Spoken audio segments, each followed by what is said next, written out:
Some of the key skills that we focus a lot on these days are going to be multi-threading.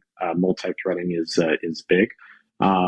Multi-threading and empowering your champions to sell without you in the room, right? So the two different things are making sure that number one, to the extent that it's possible, you're getting in touch with all the right stakeholders, but at the same time, preparing those stakeholders to sell without you needing to be there. Where we've seen success and where a lot of people that we work with have seen success is really, as you alluded to before, boiling down to just find the tactful way to just ask the question, right? And there are a couple different iterations of this. One that we see people, or I'm sorry, that has apparently worked really well for people is ask like, hey, who else should be involved in this conversation? Who else would feel left out of this conversation? Like that. If we're scheduling a second call, who would feel left out if they found out that they weren't invited to that call?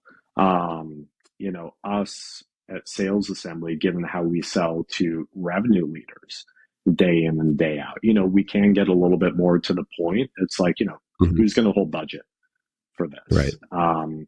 At the same time, there is an argument to be made for, regardless of who you sell into, asking that direct of a question. Where's the budget going to come from for something like this? And it's like, okay, if Mark is the holder of that budget, do we need to make sure that he's involved in the next conversation? So again, it comes down to just, at the end of the day, rather than trying to dance around it, finding some clear cut way to just ask and hopefully get the clarity that you need directly from the prospect.